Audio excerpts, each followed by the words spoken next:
السلام علیکم ورحمۃ اللہ وبرکاتہ۔ الحمد للہ نحمده ونستعینه ونستغفره ونؤمن به ونتوکل علیہ ونعوذ باللہ من شرور انفسنا ومن سیئات اعمالنا من يهده الله فلا مضل له ومن يضلل فلا هادي له واشهد ان لا اله الا الله وحده لا شريك له واشهد ان محمدا عبده ورسوله صلی اللہ علیہ وعلی آلہ واصحابہ وبارک وسلم تسلیما کثیرا اما بعد فاعوذ باللہ من الشیطان الرجیم بسم اللہ الرحمن الرحیم انہ لقول فصل وما هو بالہزل وقال اللہ تبارک وتعالی لو انزلنا هذا القرآن على جبل لرأيته خاشعا متصدعا من خشية الله وقال الله تبارك وتعالى اقرأ باسم ربك الذي خلق وقال الله تبارك وتعالى لقد كان لكم في رسول الله أسوة حسنة لمن كان يرجو الله واليوم الآخر وذكر الله كثيرا صدق الله العظيم اللهم صل وسلم على نبينا محمد رب اشرح لي صدري ويسر لي أمري واحلل عقدة من لساني يفقهوا قولي واجعل لي وزيرا من أهلي آمين يا رب العالمين۔ میں سب سے پہلے اللہ تعالیٰ کا شکر ادا کرتا ہوں اس کے فضل و کرم سے ایک بہت ہی بابرکت اور بامقصد محفل میں ہم شریک ہیں۔ اللہ تعالیٰ کا شکر ادا کرنے کے بعد میں اپنی جانب سے انجمن خدام القرآن سندھ کے ہمارے اراکین اور ساتھیوں کی جانب سے اور تنظیم اسلامی کے ذمہ داران اور رفقا کی جانب سے تمام حضرات، خواتین، نوجوان اور بچوں کا شکریہ ادا کرتا ہوں کہ آپ نے ہماری دعوت قبول فرمائی ہے۔ اصلاً یہاں پر صبح سے انجمن خدام القرآن سندھ کراچی جو ادارہ بھی محترم ڈاکٹر اسرار صاحب رحمۃ اللہ علیہ نے قائم فرمایا تھا، اس کا سالانہ 38واں اجلاس تھا، AGM جسے ہم کہتے ہیں اینول جنرل میٹنگ 86 میں ادارہ قائم ہوا تھا۔ اس کا آج سالانہ اجلاس تھا جو ایک بزنس میٹنگ ہوتی ہے اور ضابطے کی کارروائی کے مطابق رپورٹس کو پریزنٹ کیا جانا، آڈیٹڈ اکاؤنٹس کو پریزنٹ کیا جانا اور اس کی اپروول وغیرہ، یہ سارے معاملات اللہ تعالیٰ کی طرف سے اس کی توفیق سے مکمل ہوئے۔ اس کے بعد اس وقت یہ ایک خطاب عام ہے جو کہ تنظیم اسلامی کی جانب سے بھی آپ کو دعوت دی گئی ہے اور یہ تنظیم اسلامی بھی بانی تنظیم ڈاکٹر اسرار صاحب رحمۃ اللہ علیہ نے قائم فرمائی تھی۔ یہ دونوں ادارے انہوں نے قائم فرمائے تھے اور دونوں کا گویا کہ مشترکہ آج صبح سے یہ ایک اجلاس ہے جو یہاں پر جاری ہے، جس میں اس وقت جو ہے وہ خطاب عام کا موقع ہے، جس کا عنوان جو مقرر کیا گیا ہے وہ ہے قرآن حکیم، کتاب ہدایت و انقلاب اور اس کے ساتھ ہمارا تعلق۔ کوشش ہوگی کہ 1 بجے سے پہلے یہ گفتگو مکمل ہو جائے تاکہ اکثر لوگ اپنے اپنے مقام پر ہی جا کر نماز ظہر وہ ادا کریں۔ درمیان میں تھوڑا سا وقفہ بھی ضروری ہوگا۔ موضوع ہمارا ہے کتاب ہدایت و انقلاب اور انجمن خدام القرآن سندھ کا سالانہ اجلاس بھی اور تنظیم اسلامی کی دعوت پر بھی آپ یہاں سے جمع ہیں۔ ہماری دعوت کی بنیاد یا بنیادی اس کا ذریعہ وہ خود قرآن حکیم ہے۔ اس کے تعلق سے 5 باتیں ہیں جس کے تحت مزید کچھ باتیں میں آپ کے سامنے آج کے عنوان میں رکھنا چاہوں گا۔ پہلی بات جس کو ہم دہرائیں گے، نئی بات نہیں ہے لیکن باتوں کی یاد دہانی ضروری ہوا کرتی ہے۔ خود قرآن حکیم فرماتا ہے سورہ زاریات کی آیت نمبر 55 میں وَذَكِّرْ فَإِنَّ الذِّكْرَىٰ تَنفَعُ الْمُؤْمِنِينَ، اے نبی تذکیر کیجئے، یاد دہانی کرائیے، یہ یاد دہانی کرانا اہل ایمان کو نفع دیتا ہے۔ تو یاد دہانی کے لیے پہلی بات ہدایت، اور ہدایت کے ذیل میں کچھ باتوں کو ہم دہرائیں گے سمجھنے کے لیے انشاءاللہ۔ دوسری بات ہے انقلاب کے تعلق سے، بارہا ہماری گفتگو میں بانی تنظیم ڈاکٹر اسرار صاحب رحمۃ اللہ علیہ ان کی گفتگو میں انقلاب کا تذکرہ آتا ہے۔ اس انقلاب کے مفہوم کو بھی دہرانے کی کوشش کریں گے اور اس کے مختلف پہلوؤں پر بھی انشاءاللہ کلام ہوگا۔ تیسری بات قرآن حکیم کے تعلق سے کچھ باتوں کی یاد دہانی کا معاملہ کہ یہ قرآن کتاب ہدایت، یہ کلام الہی، یہ ہمارے مسائل کا حل لیے ہوئے یہ ایک زندہ کلام، یہ قیامت تک کے لیے محفوظ کلام، اس تعلق سے کچھ نکات ہم دہرائیں گے۔ چوتھی بات قرآن حکیم سے تعلق کا معاملہ، صاحب قرآن علیہ السلام کا تعلق کیسا تھا، جن لوگوں کے درمیان میں قرآن پاک نازل ہوا صحابہ کرام وہ اہل القرآن تھے، قرآن والے تھے، ان کے تعلق سے چند باتوں کی یاد دہانی، اور اس دور میں جو نو مسلم ہیں، ریورٹڈ مسلمز ہیں، جو اسلام قبول کرتے ہیں اسلام کو سمجھ کر، ان میں سے کچھ کا مختصر حوالہ دے کر ہم جانیں گے کہ قرآن کے ساتھ تعلق کیسا ہونا چاہیے۔ فلسطین کے بچے، وہاں کے بوڑھے، وہاں کی عورتیں، وہاں کے شہداء کے گھرانوں کے گھر والے کچھ مجھے اور آپ کو یاد دہانی کرا رہے ہیں کہ قرآن کتاب انقلاب ہے، قرآن بدل بھی دیتا ہے اور یہ قرآن کھڑا بھی کر دیتا ہے، کچھ اس کا بھی ذکر انشاءاللہ تعالی ہوگا۔ چوتھی بات کے بعد ہم آخری بات سمجھیں گے قرآن کریم کے تعلق سے ہمارا تعلق، اس کے لیے عملی لائے عمل کیا ہونا چاہیے۔ کچھ باتوں کے یاد دہانی، صبح سے کچھ باتیں ہوئی ہیں، ڈاکیومنٹری میں کچھ باتیں انشاءاللہ تعالی آ جائیں گی، اور ہمارے کرنے کے کاموں کے حوالے سے مزید آخر میں کچھ گزارشات آپ کے سامنے رکھی جائیں گی۔ تو یہ آج کا خلاصہ ہے، یعنی آج کی گفتگو کا، جن نکات پر انشاءاللہ تعالی ہم کلام کریں گے۔ سب سے پہلے آئیے، ہدایت ہم روزانہ مانگتے ہیں اللہ سے، اہدنا الصراط المستقیم، اللہ ہم سب کو عطا فرمائے اور استقامت بھی عطا فرمائے۔ البتہ یاد رہے کہ یہ مانگنا کتنا دل سے ہونا چاہیے۔ ہم محتاج ہیں جنت میں داخلے تک ہدایت کے۔ جنت والے جنت پہنچیں گے، سورہ اعراف آیت نمبر 43 میں 43 میں ان کی زبان پر شکر کا ترانہ ہوگا، الحمدللہ الذی ہدانا لہذا وما کننا لنہتدی لولا ان ہدانا اللہ۔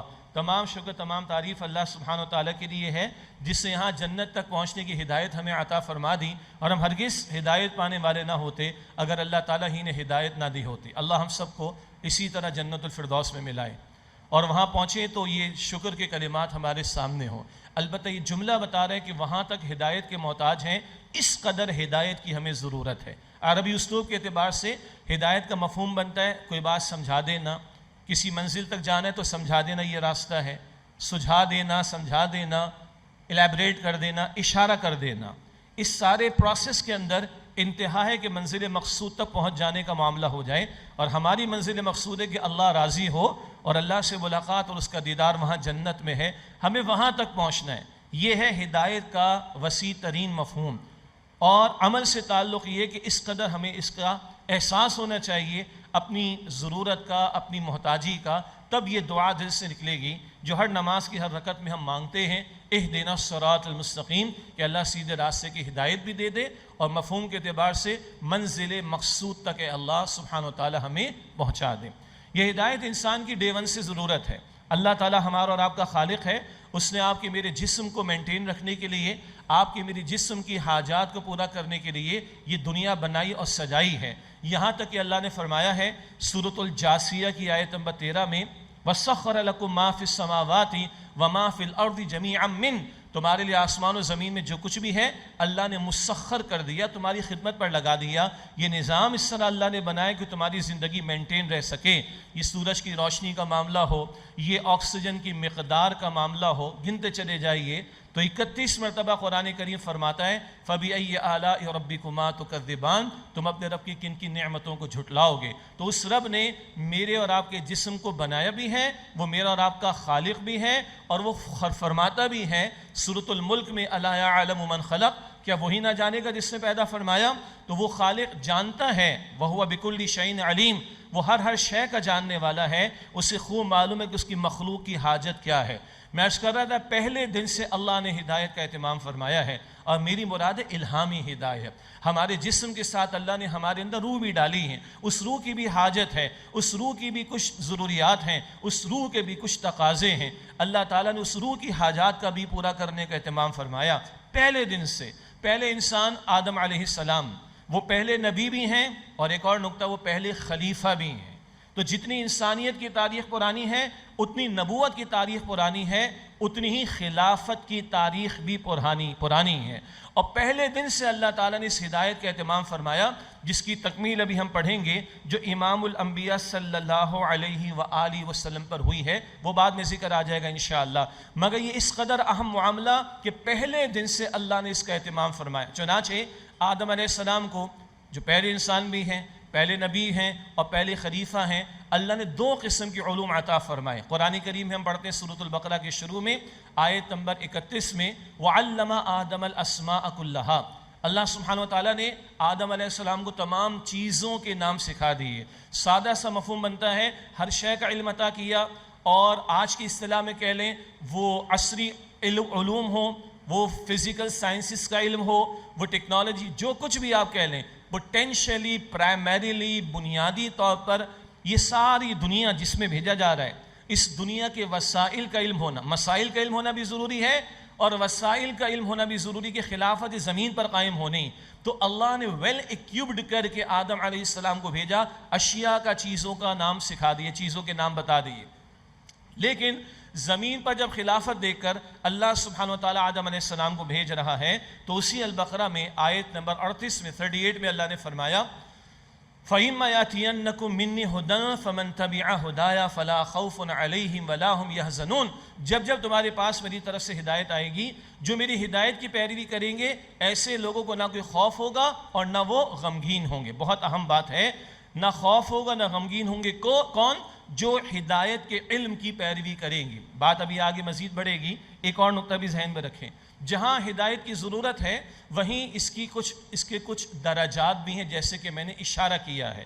ایک ہے ہماری جسم کی حاجات کا پورا ہونا، اللہ نے سکھایا ہے، بتایا ہے، سمجھایا ہے اور علم عطا کیا ہے، اور ایک ہے ہماری روح کی حاجات کا پورا ہونا، اللہ نے سکھایا ہے، بتایا ہے، اور اس ضرورت کو پورا کرنے کا بھی اللہ سبحانہ وتعالی نے اہتمام فرمایا۔ ہم سورۃ الاعلیٰ پڑھتے ہیں آخری پارے میں، وطر کی پہلی رکعت میں بھی نبی علیہ السلام اس کی تلاوت فرماتے تھے، اور جمعے کی نماز میں بھی، عیدین کی نماز میں بھی اللہ کے نبی تلاوت فرماتے تھے سورۃ الاعلیٰ آخری پارے میں۔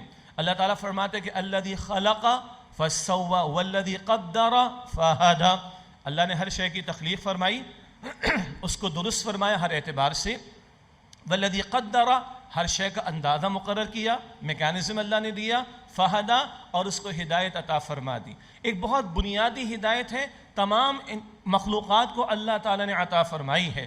بکری کا بچہ پیدا ہوتا ہے، اس کو معلوم ہے کہ اپنی ماں یعنی بکری کے تھن سے اس سے دودھ کیسے لینا ہے، اللہ نے سکھایا ہے۔ مچھلی کو اللہ تعالیٰ نے تیرنے کا فن سکھایا ہے، پرندے کو اڑنے کا فن اللہ تعالیٰ نے سکھایا ہے۔ یہ بنیادی ہدایت تمام مخلوقات میں اللہ تعالیٰ نے رکھ دی۔ اس سے آگے بڑھے حضرت انسان کے بارے میں، جو کہ اشرف المخلوقات بھی ہے، فی احسن تقویم، اللہ سبحانہ وتعالیٰ فرماتا ہے کہ بہترین سانچے میں، بہترین ساخت میں اللہ سبحانہ وتعالیٰ نے انسان کو پیدا کیا ہے۔ اس حضرت انسان کے بارے میں بھی ایک بنیادی ہدایت جو سارے انسانوں میں اللہ تعالیٰ نے رکھ دی۔ سورۃ الشمس میں ہم پڑھتے ہیں فَأَلْهَمَهَا فُجُورَهَا وَتَقْوَاهَا، اللہ نے انسان میں فجور کی صلاحیت بھی رکھی، بدی ہے، گناہ ہے، اور تقویٰ کی صلاحیت بھی رکھی، خیر کا عنصر بھی رکھا۔ اسی میں میرا اور آپ کا امتحان بھی ہے۔ بنیادی انسانی اخلاقیات تمام انسانوں میں مشترک ہیں۔ جھوٹ ہر معاشرے میں برا مانا جاتا ہے، یہ الگ بات ہے کہ اکثر لوگ بولتے ہیں، لیکن جب بولنے والے سے کوئی جھوٹ بول کر اسے دھوکہ دے تب وہ کہتا ہے کہ یہ غلط ہے۔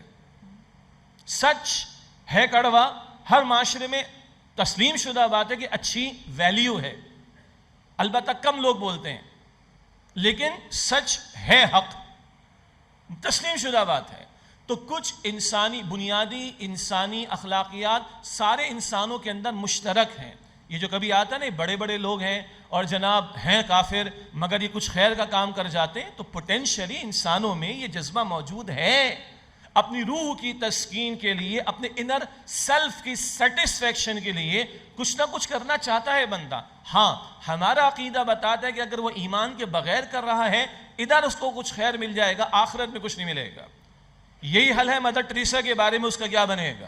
سیدھی سی بات، ہمارا عقیدہ بتاتا ہے کہ ایمان کے بغیر اگر عمل ہے، بظاہر کتنا ہی اچھا ہے، ادھر دنیا میں کچھ مل جائے گا، آخرت میں کچھ نہیں۔ لیکن وہ لوگ بھی جو ہیں کفر پر، مگر پوٹینشلی کوئی نہ کوئی خیر اگر ان کے اندر موجود ہے، اس کا اظہار ہو جاتا ہے، یا اپنے انر سیلف کے لیے، اپنی باطن کی تسکین کے لیے وہ بھی کوئی نہ کوئی نیکی کا تصور اختیار کرنے پر مجبور ہوتے ہیں۔ اس سے یاد آ گیا ہوگا اراکین انجمن کو بھی اور رفقائے تنظیم اسلامی کو بھی کہ منتخب نصاب میں جو بانی تنظیم ڈاکٹر اسرار صاحب رحمۃ اللہ علیہ درس دیتے ہیں، سورۃ البقرہ کی آیت نمبر 177 کا آیت البر، نیکی کی حقیقت، وہاں یہ مضمون زیادہ کھل کر ہمارے سامنے آتا ہے۔ بہرحال میں اس کر رہا تھا، ہدایت کے بھی درجات ہیں۔ ساری مخلوقات میں اللہ نے بنیادی ہدایت رکھ دی، انسان میں اللہ نے بنیادی انسانی اخلاقیات رکھ دیں، خیر اور شر، نیکی اور بدی، اچھے اور برے کی بنیادی تمیز انسانوں کو اللہ نے ودیعت کی ہے، ان کے اندر رکھی ہے۔ لیکن اللہ تعالیٰ نے یہیں تک نہیں چھوڑا، اللہ سبحانہ وتعالیٰ نے بندوں کی کامل ہدایت کے لیے کہ کوئی بلینک نہ رہے، اندھیرے میں نہ رہے، اللہ نے پیغمبروں کا سلسلہ شروع کیا اور اللہ نے الہامی تعلیم عطا فرمائی۔ اللہ نے اپنی وحی انسانوں کو عطا فرمائی، چنے ہوئے بندوں یعنی پیغمبروں علیہم السلام کے ذریعے سے۔ میں اور آپ اسے الہامی ہدایت کہتے ہیں، ڈیوائن گائیڈنس کہہ لیتے ہیں، وحی کی تعلیم کہہ لیتے ہیں، پیغمبروں کو عطا کیا جانے والا علم وہ کہہ لیتے ہیں. اس کے بارے میں عرض کر رہا تھا، وہ پہلے دن سے اللہ نے اہتمام کیا. اگر آدم علیہ السلام کو علم الاسماء، اشیاء کا علم اور چیزوں کا علم عطا ہوا، تو اسی اللہ سبحانہ و تعالیٰ نے علم ہدایت پہلے دن سے عطا فرمایا. اور اس کی تکمیل پھر اللہ سبحانہ و تعالیٰ نے امام الانبیاء صلی اللہ علیہ وآلہ وسلم پر فرمائی. البتہ اس نقطے کو اور ہم سمجھتے ہیں، یہ انسانیت کی سب سے بڑی ضرورت ہے کہ اس کو ہدایت میسر آئے. اور آج کے حالات بھی بتا رہے ہیں، ہم پہلے بھی محتاج تھے ہدایت کے، الہامی ہدایت کے، آج بھی محتاج ہیں، اور انسانیت قیامت تک محتاج رہے گی.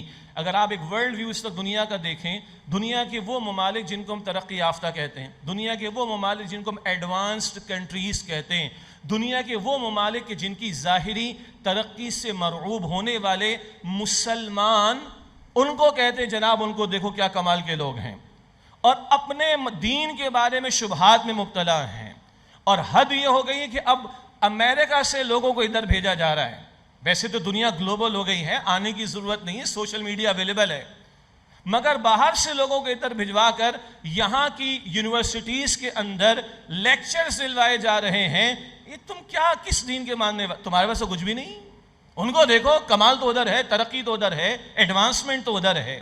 یہ اب ہمارے ہاں بھی ٹاک آف دا ٹاؤن ہے، ہمارے یہاں بھی یہ چیزیں چلتی ہیں. تو آئیے تھوڑی سی مثالیں وہاں سے، اس بات کے لیے نہیں کہ بلا وجہ ان کو برا کہیں اور ہم بہت دودھ کے دھلے ہوئے، نہیں، اس بات کے لیے کہ جن کو سمجھا جا رہا ہے کہ مہذب لوگ ہیں، جن کو سمجھا جا رہا ہے کہ تہذیب یافتہ لوگ ہیں، جن کو سمجھا جا رہا ہے کہ ترقی یافتہ لوگ ہیں، جن کو سمجھا جا رہا ہے کہ ایڈوانس لوگ ہیں، اور جن کو سمجھا جا رہا ہے کہ انسانیت کی معراج پر پہنچے ہوئے ہیں، تھوڑے سے چند ان کے واقعات انالیسس کے طور پہ سامنے رکھ لیتے ہیں کہ انہیں بھی اور ہمیں بھی کس قدر بہرحال ضرورت ہے.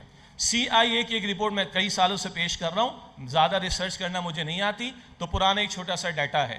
اس CIA کی رپورٹ کا حاصل یہ ہے، 7-8 برس پرانی بات ہے، وہ کہتی ہے رپورٹ کہ دنیا کی 70% آبادی غیر ترقی یافتہ ملکوں میں رہتی، جن میں ہم بھی شامل ہیں دنیا والوں کے مطابق. غیر ترقی یافتہ ممالک جو ایڈوانس کنٹریز نہیں ہیں، لیس ایڈوانسڈ ہیں، یا ابھی ترقی کی دوڑ میں پیچھے ہیں، 70% آبادی ان ملکوں میں دنیا کی رہتی ہے، اور 30% آبادی رہتی ہے ایڈوانس کنٹریز میں، ترقی یافتہ مہذب لوگ، سویلائز لوگ، ایڈوانس لوگ. تو وہ رپورٹ کہتی ہے کہ 70% یہ نیچے والے ہیں اور 30% وہ ایڈوانس کنٹریز میں رہنے والے ہیں. البتہ وہ رپورٹ بتاتی ہے کہ اگلا تجزیہ اس کے بالکل برعکس ہے. دنیا میں جو کرائم ہے، دنیا میں جو جرائم ہیں، جو لوٹ مار ہے، جو قتل و غارت گری، جو دھوکہ ہے، جو فراڈ ہے، جو ڈیسیٹ ہے، یہ بڑے بڑے جتنے جرائم ہیں، دنیا کے جرائم 70% وہ 30% آبادی میں ہوتے ہیں. ہاں ہضم مشکل سے ہوگا نا، کیونکہ کہاں سے رپورٹ آئی ہوئی ہے؟ ہاں نہیں، لیکن ادھر سے ہی آئی ہوئی ہے بھائی. تو ہمارے جملہ پرانے آپ لائی کریں نا، مستند ان کا فرمایا ہوا. وہ رپورٹ CIA کی کہہ رہی ہے کہ 70% جرائم 30% لوگوں میں ہو رہے ہیں، اور 30% جرائم 70% لوگوں میں ہو رہے ہیں. مشکل ہو رہا ہے نا ہضم کرنا، کیونکہ وہ تو دودھ کے دھلے ہوئے ہیں، وہ تو ایڈوانس کنٹریز کے لوگ ہیں، وہ تو پہنچے ہوئے لوگ ہیں، وہ تو سویلائز لوگ ہیں، اور وہ تو بہت ہی مہذب قسم کی قومیں ہیں. یہ CIA کی رپورٹ بتا رہی. اسی طرح پر ہم جانتے ہیں کہ اسکینڈینیوین کنٹریز ہیں جن میں ڈنمارک، سویڈن وغیرہ شامل ہیں، ان کو کہا جاتا ہے ویلفیئر اسٹیٹس، اور ظاہری اعتبار سے ان کے ہاں جو لوگوں کے لیے ریسورسز اویلیبل ہیں اور الاؤنسز دیے جاتے ہیں اسٹیٹ کی سطح پر، معروف باتیں. یہ الگ بات ہے کہ ایک تماچا ہمارے منہ پر یہ ہے کہ وہاں کے نظاموں کو مرتب کرنے اور چلانے والوں نے کہا وی آر فالوئنگ دی عمر's لا، ہم سیدنا عمر رضی اللہ تعالیٰ عنہ کے دیے ہوئے قوانین کی پیروی کر رہے ہیں. یہ ہمارے منہ پہ تماچا ہے، اور ہم یہاں بیٹھ کے کہتے ہیں جناب ویلفیئر تو ادھر ہے، یہاں بیٹھ کے ہم کہتے ہیں ترقی تو ادھر ہے، یہاں بیٹھ کے کہتے ہیں سکون تو ادھر ہے. تو ان سکون والوں کے بارے میں جن کو ہم کہتے ہیں کہ ویلفیئر اسٹیٹس ہیں، اور دنیا کہتی ہے کہ جہاں پر کیپیٹا انکم دنیا میں سب سے زیادہ ہے، سب سے زیادہ پر کیپیٹا انکم فی کس آمدنی ان ویلفیئر اسٹیٹس میں ہے. بالکل صحیح. لیکن وہی انالیسس جو یہ بتا رہے ہیں کہ ویلفیئر سب سے زیادہ ادھر ہے، پر کیپیٹا انکم سب سے زیادہ ادھر ہے، وہی انالیسس یہ بھی بتا رہے ہیں سب سے زیادہ سوسائڈ ادھر ہیں، سب سے زیادہ خودکشیاں ادھر ہو رہی ہیں. تو بھائی یہ کون سی ترقی ہے، یہ کون سی سیٹسفیکشن ہے یہ کون سی راحتیں ہیں کہ اتنا کچھ ملنے کے باوجود سب سے زیادہ سوسائیڈ، سب سے زیادہ خودکشیاں انہی ملکوں میں ہو رہی ہیں. تو ان چند باتوں پر ایک دو اور آ جائیں گے ابھی. آپ سوالیہ نشان لگائیں. کیوں آخر کیا مسئلہ ہو گیا ہے؟ اور سنیں، شاید لاہور میں میرا ایک ابھی پروگرام تھا فیملی سسٹم کے حوالے سے، تھوڑا سا ہم نے تجزیہ کیا اور ہمارے استاد ڈاکٹر اسرار صاحب رحمۃ اللہ علیہ بھی کرتے تھے. اب میں منافقت کی بات آپ کے سامنے رکھنا چاہ رہا ہوں ان لوگوں کی. تو ہم نے پڑھا جناب 1975 سے کچھ مختلف قسم کی کانفرنسز ہونا شروع ہوئیں، کائرو کے اندر اور بیجنگ کے اندر اور نیروبی کے اندر اور 2-3 اور مقامات پر، اور پھر نیو یارک میں 2000 میں. اور ان میں جو ایجنڈا آیا وہ حقوق انسانی کا بڑا خوشنما ایجنڈا، حقوق انسانی کا خوشنما ایجنڈا آیا. اسی کے اندر ویمنس رائٹس پر بات آئی، عورتوں کے حقوق پر بات آئی، اور اس سے آگے بڑھ کر یہاں تک باتیں کی جس کو بیان کرنا ذرا مشکل بھی ہے. البتہ ڈاکٹر اسرار صاحب رحمۃ اللہ علیہ کی گفتگو میں آپ نے ماضی میں سنا ہوگا کہ عورتوں کے کیسے کیسے حقوق کی بات انہوں نے کر ڈالی. مگر ایک خاتون نے لکھا اور خوب لکھا، آج تک آپ نے کوئی کانفرنس سنی ہے کہ کشمیر میں شہید ہونے والی عورتیں، برما میں شہید ہونے والی عورتیں، افغانستان میں شہید ہونے والی عورتیں، عراق میں شہید ہونے والی عورتیں اور لاکھوں بچے، چیچنیا میں، بوسنیا میں، فلسطین میں، ایک کانفرنس ان مہذب لوگوں کی آپ نے کہیں سنی ہے؟ کیا یہاں یہ عورتیں جو قتل شہید ہوئی ہیں، یہ جو بچے شہید ہوئے، انسان نہیں؟ یہ عورتیں انسان نہیں؟ یہ بچے انسان نہیں؟ کیا مسئلہ ہے آخر؟ ہیں بڑے پڑھے لکھے لوگ، بڑے ترقی یافتہ لوگ، بڑے ایڈوانس قسم کی قوم ہے، ہم اتنے مرعوب ہیں کہ ان کی مان کر قرآن کا انکار پر آ جاتے. معاذ اللہ، مسلمانوں کی بات کر رہا ہوں. قرآن پر اعتماد نہیں رہتا ہمارا، دین پر اعتماد نہیں رہتا، معاذ اللہ. انا للہ و انا الیہ راجعون. کیا ہے آخر یہ؟ ایسی 20 مثالیں پیش کی جا سکتی ہیں. ہماری وفاقی حکومت پریشان ہے، 2.5 کروڑ بچہ آؤٹ آف اسکول ہے، جس میں میرے بچے بھی شامل ہیں، ہوم اسکولنگ پر ہیں. 2.5 کروڑ بچہ پاکستان میں آؤٹ آف اسکول ہے.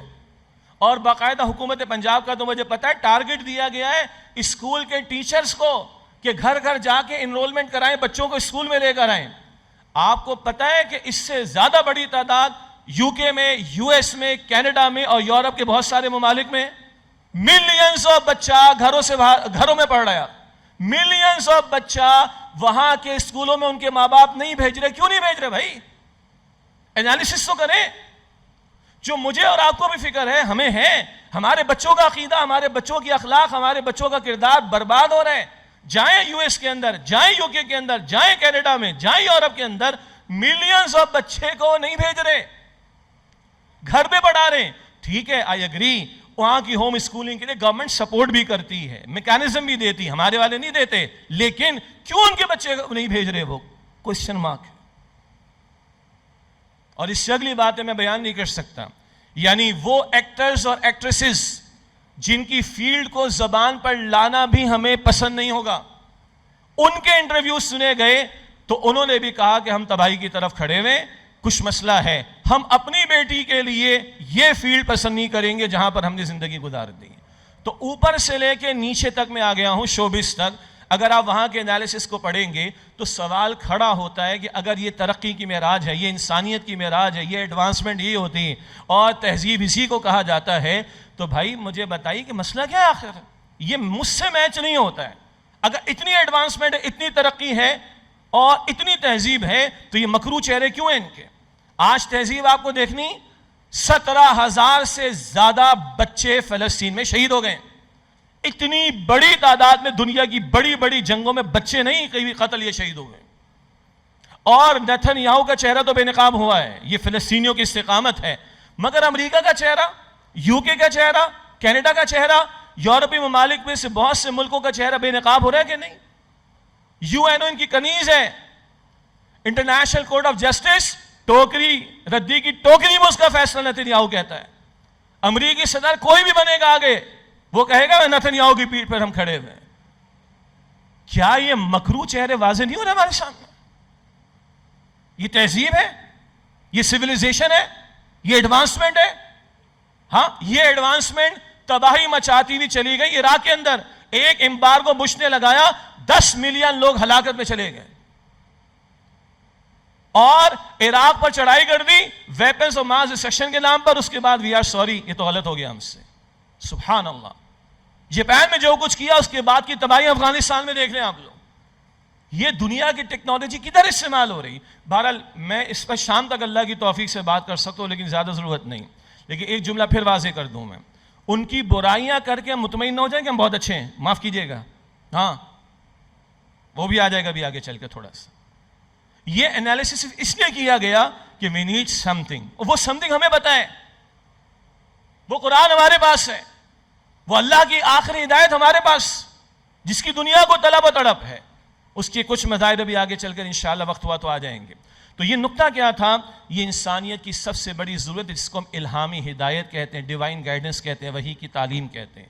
اور ایک انگریز مفکر نے لکھا, ہم نے ہواؤں میں اڑنا سیکھ لیا, اوپر فضا میں جا کے اڑ رہے ہیں پرندوں کی طرح, ہم نے جہاز بنا لیے ہیں. اتنی ترقی ہم نے کر لی. ناسا والے نہ جانے شٹل لے کے کہاں کہاں جا رہے ہیں. ہم نے زمین کی تہہ میں جا کر, سمندر کی تہہ میں جا کر جو ہے وہ تیرنا سیکھ لیا مچھلیوں کی طرح. اوپر اڑ رہے ہیں پرندوں کی طرح, نیچے تیر رہے ہیں مچھلیوں کی طرح, لیکن زمین پر انسان بن کر زندگی کیسے بسر کریں یہ آج تک ہم نہیں سمجھ سکے. یہ ہے جہاں انسان کی عقل کی حد ختم ہوتی ہے, اور یہاں سے وحی کی ضرورت کا آغاز ہوتا ہے, یا وحی کا آغاز ہوتا ہے اس کی ضرورت کے اعتبار سے. اور ڈے ون سے اللہ نے ویل ایکیوپ کر کے انسانیت کے لیے انسان کو بھیجا, آدم علیہ السلام کو بھیجا. اور یہ سلسلہ جیسے کہ میں نے عرض کیا امام الانبیاء خاتم الانبیاء صلی اللہ علیہ وسلم پر مکمل ہوا ہے. اور اس کو بھی نوٹ کیجئے, آدم علیہ السلام کو علم الاسماء اشیاء کا علم دیا گیا, لیکن فرمایا فَإِمَّا يَأْتِيَنَّكُم مِّنِّي هُدًى, جب جب تمہارے پاس میری طرف سے ہدایت آئے گی, جو میری ہدایت کی پیروی کریں گے, فلا خوف علیہم ولا هم يحزنون, ایسے لوگوں میں نہ کوئی خوف ہوگا اور نہ وہ غمگین ہوں گے. تمہارا علم الاسماء ہو, تمہاری ایکوائرڈ نالج ہو, تمہاری انٹلیکٹ ہو, تمہاری ریسرچ ہو, تمہاری ٹیکنالوجی ہو, سب ٹھیک ہے. It should be under the وحی, اس کو تابع رہنا پڑے گا اللہ تعالیٰ کی وحی کے. اور یہی پیغام قرآن کریم میں جب پہلی وحی نبی علیہ السلام کو عطا کی جا رہی ہے, پہلی وحی کی پہلی آیت میں اللہ تعالیٰ فرما رہے اقرأ بسم ربک الذی خلق, پڑھیے اپنے رب کے نام سے جس نے ہر شے کو پیدا فرمایا. آج پڑھنا لکھنا تو بہت ہے, اقرا کے نام سے کالجز بھی ہیں, اسکولز بھی ہیں, مدارس بھی ہیں, یونیورسٹیز بھی ہیں, چینلز بھی ہیں, ریسرچ بھی ہے, ڈائلاگ سوسائٹیز بھی ہیں, مگر اس اقرا کو آگے اللہ نے شرط لگائی بسمی ربک, اپنے رب کے نام کے ساتھ. اور وہ رب کون ہے؟ جس نے ہر شے کو الذی خلق پیدا فرمایا. اس خالق کو معلوم ہے تمہاری حاجت کیا ہے, اس خالق کو معلوم ہے تمہاری ضرورت کیا ہے. وہ ہماری ضرورت انفرادی سطح کی بھی ہے, اور اب اگلی بات وہ اجتماعی سطح کی بھی ہے. اجتماعی سطح سے مراد معاملات اجتماعی ہیں. ہم جس دنیا میں رہ رہے ہیں, انسان کو کہا جاتا ہے وہ سوشل اینیمل ہے, وہ تنہائی میں آئسولیشن میں نہیں رہ سکتا, مل جل کر رہنا بہرحال اس کی مجبوری اور ضرورت ہے.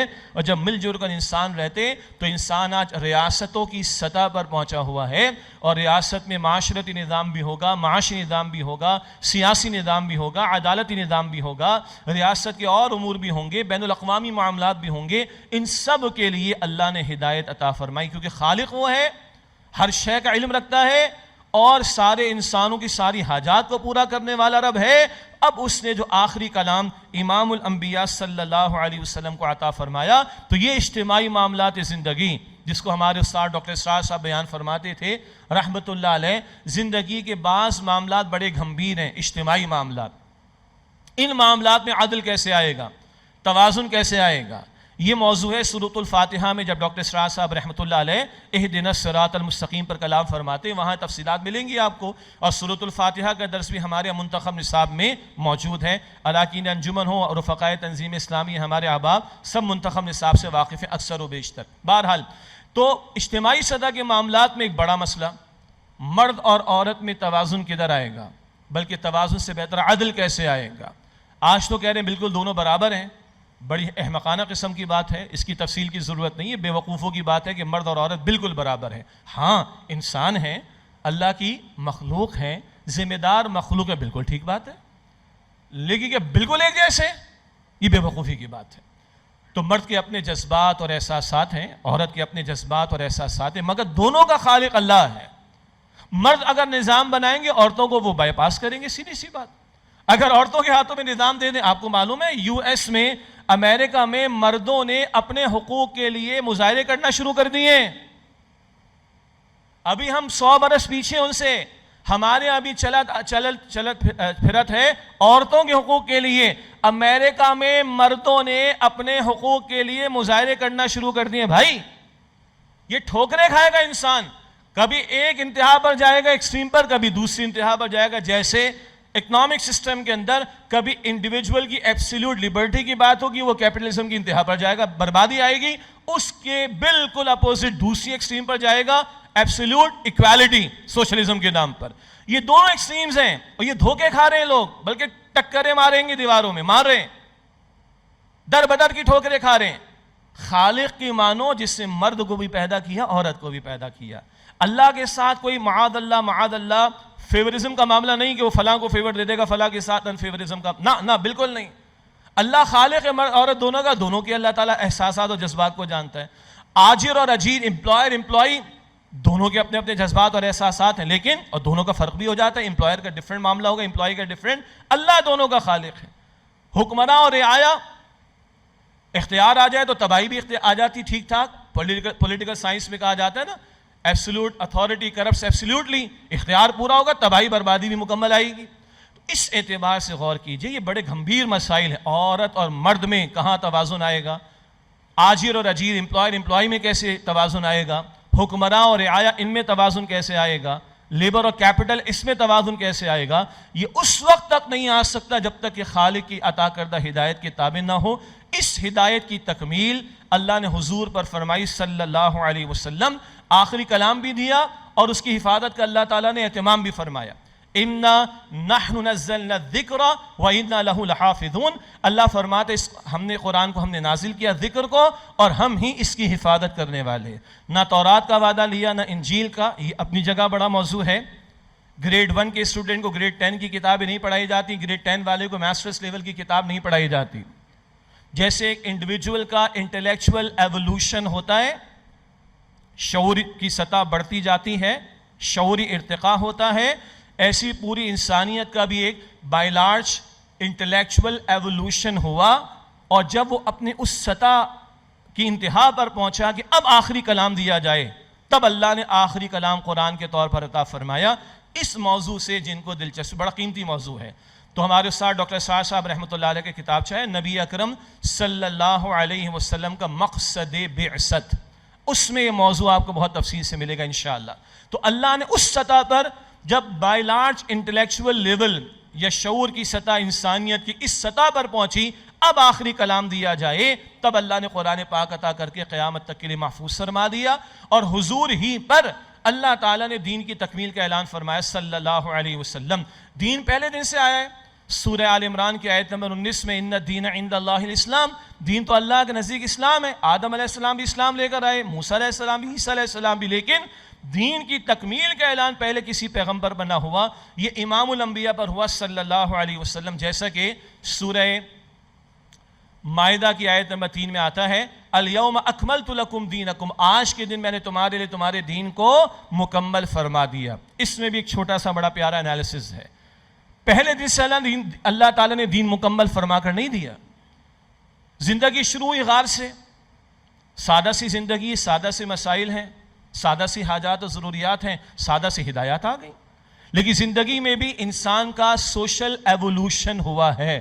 غار سے نکل کر کسی دریا سمندر کنارے چھوٹی سی بستی، پھر کہیں بڑے بڑے شہروں کا معاملہ، پھر قبائلی زندگی، موسیٰ علیہ السلام کا دور، اور پھر ہوتے ہوتے رسول اللہ علیہ السلام کے دور میں ریاست کا تصور.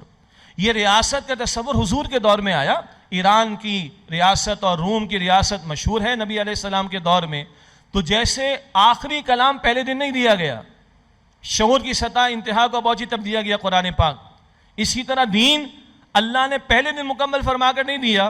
جب انسان کا سوشل ایوولوشن، معاشرتی ارتقاء ہوتے ہوتے اعلیٰ ترین سطح پر پہنچا. آج بھی ریاستیں دنیا میں، بس مستقبل میں گلوبل اسٹیٹ کی بات ہے، اور وہ گلوبل اسٹیٹ بالآخر اسلام کی ہوگی انشاءاللہ تعالی. اس سے پہلے بہت کچھ ہونا ہے، لیکن آج بھی ریاست پر ہی انسان کھڑا ہے، ریاستوں کا تصور موجود ہے۔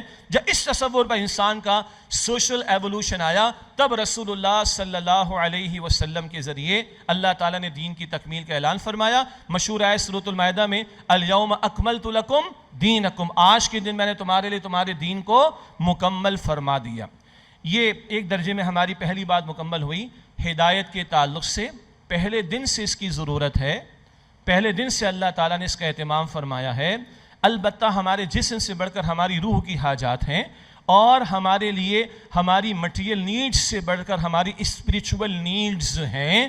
ساری مخلوقات کو اللہ تعالیٰ نے رہنمائی عطا کی ہے، سارے انسانوں کو بنیادی شعور، بنیادی اخلاقیات کے بارے میں اللہ نے عطا فرمایا ہے، لیکن اجتماعیت کے بڑے اہم مسائل، ان کے بارے میں اللہ نے ہدایت مکمل فرما کر دی نبی صلی اللہ علیہ وسلم کو۔ قرآن کریم قیامت تک کے لیے محفوظ، اور دین بھی اللہ تعالیٰ نے مکمل فرما دیا، اور امام الانبیاء صلی اللہ علیہ وسلم کا اسوہ بھی ہمارے لیے محفوظ ہے۔ درمیان میں تجزیہ بھی آگے کہ جن کو آج دنیا کہتی ہے کہ معراج پر انسانیت کی، وہ بیچارے بھی کتنے محتاج ہیں، ہمیں ہمدردی ہونی چاہیے۔ وہ بیچارے بھی کتنے محروم ہیں، ہمیں ہمدردی ہونی چاہیے۔ البتہ ہمیں اپنے گریبانوں میں جھانکنا چاہیے کہ جو ہدایت ہمارے پاس ہے آج، اس کے ساتھ ہمارا رویہ کیسا ہے، وہ بات بعد میں آئے گی۔ اور مغرب کا یا دیگر تہذیبوں کا یہ چھوٹا سا تجزیہ کرتے ہوئے یہ مقصد نہیں کہ ہم بہت دودھ کے دھلے ہوئے بڑے اچھے ہیں، قطعاً یہ مقصد نہیں۔ بتانا مقصود یہ تھا کہ جن کو آج مستند اور اعلیٰ ترین سمجھا جا رہا ہے، وہ بیچارے کتنے غریب ہیں، کتنے محتاج ہیں، یہ بتانا مقصود تھا۔ یہ میری گفتگو کا ایک حصہ مکمل ہوا۔ تو ڈاکٹر صاحب فرماتے تھے کہ آپ کے ہاتھ میں، میں مثال چینج کر رہا ہوں، AK-47 ہو، کلیشنکوف، اور آپ ایک چونٹی کو ماریں تو ہنسی آئے گی نا؟ اشرف المخلوقات اللہ نے بنایا مجھے اور آپ کو، بیسٹ آف دا کریشن، اور ان بیسٹ میں سے بھی دی بیسٹ محمد مصطفیٰ کے امتی ہیں صلی اللہ علیہ وسلم۔ تو آپ کی میری بہترین صلاحیت ہے، وہ مال ہو، وہ جان ہو، وہ اولاد ہو، وہ انٹیلیکٹ ہو، وہ صلاحیتیں ہوں، وہ ریسورسز ہوں، ان کا بہترین استعمال ہے اس قرآن حکیم کے پڑھنے، پڑھانے اور اس کو سرو کرنے کے لیے، خدمت کے لیے۔ اسی لیے آج صبح سے یہاں انجمن خدام القرآن سندھ کراچی کا 38واں سالانہ اجلاس 38 AGM منعقد ہو رہی۔ جو حضرات اور خواتین اگر انجمن خدام القرآن سندھ کے رکن بننا چاہیں، باہر انشاءاللہ تعالیٰ آپ رابطہ کیجیے گا۔ ویب سائٹ پر بھی آپ وزٹ کر سکتے ہیں قرآنacademy.com، مزید تفصیلات بھی، اور یہ ڈاکیومنٹری بھی وہاں پر انشاءاللہ تعالیٰ آپ کو بعد میں مل جائے گی۔ اب ہم واپس آتے ہیں ہمارے آج کے خطاب کی طرف۔ موضوع ہمارا چل رہا ہے قرآن حکیم کتاب ہدایت اور انقلاب، یعنی کتاب ہدایت اور کتاب انقلاب۔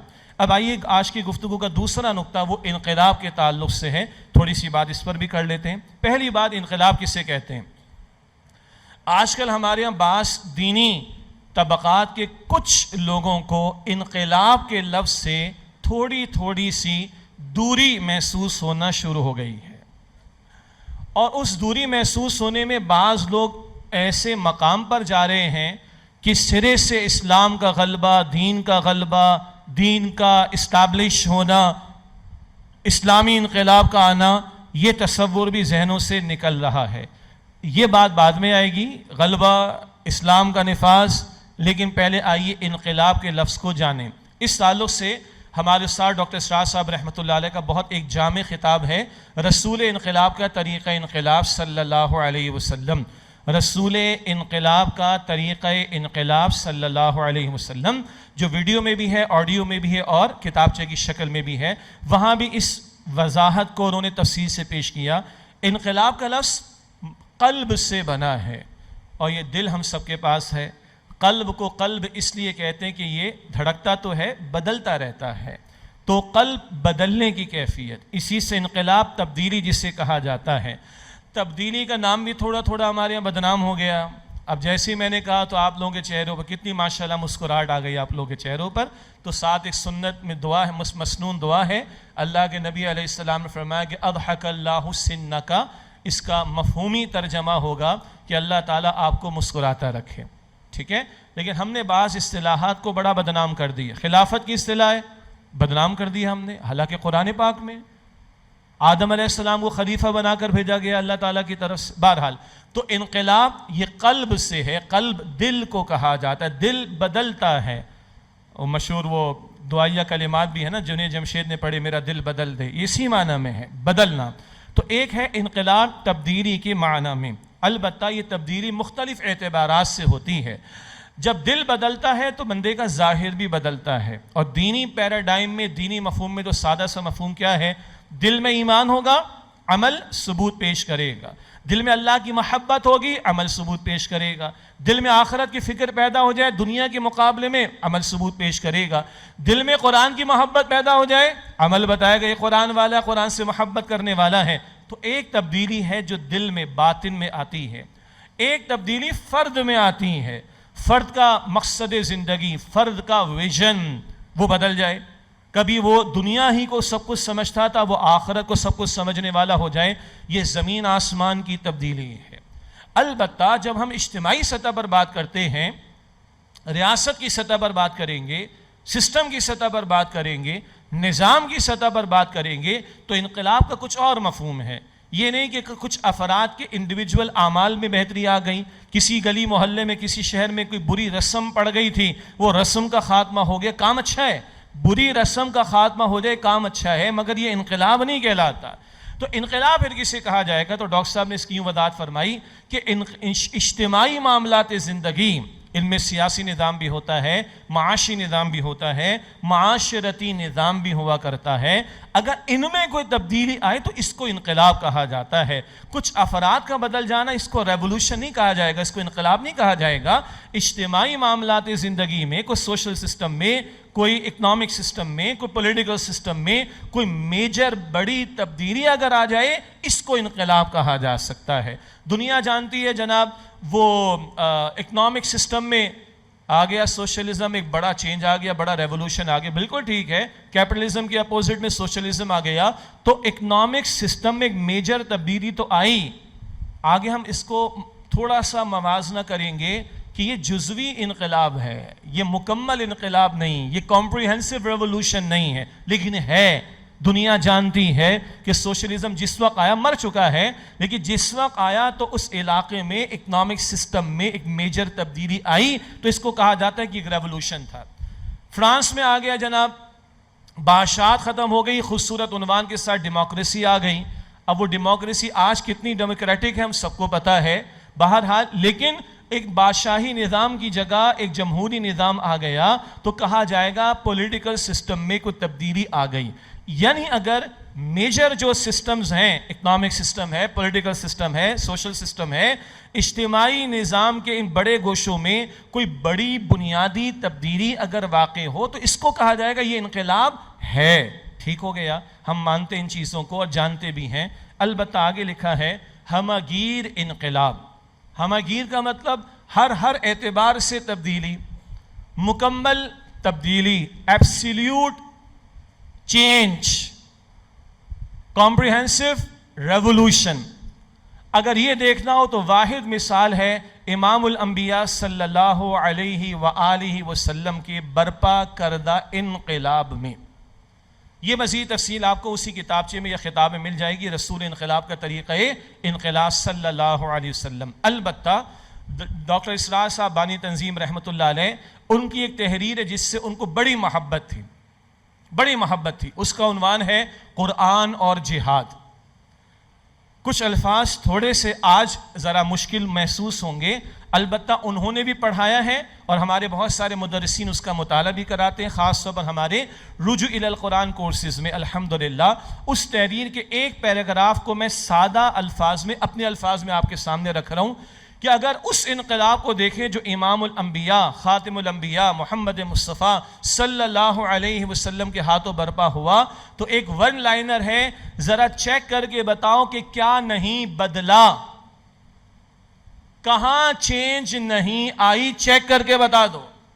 دنیا کے معروف جو انقلابات یا ریولوشنز ہیں، ان میں اگر کہیں سوشلزم ایک سسٹم میں آیا تو اکنامک سسٹم میں ایک میجر تبدیلی تو آئی ہے، لیکن پولیٹیکل سسٹم میں، سوشل سسٹم میں، افراد کے کردار میں، ان کے اخلاق میں، گھر کی ویلیوز میں، خاندانی نظام میں، لوگوں کے معاملات میں، لوگوں کے لین دین میں، اور لوگوں کا باطن تو کون پوچھتا ہے؟ باطن کو مانتے ہی نہیں ہے کافر، تو باطن کو پوچھیں گے کہاں سے؟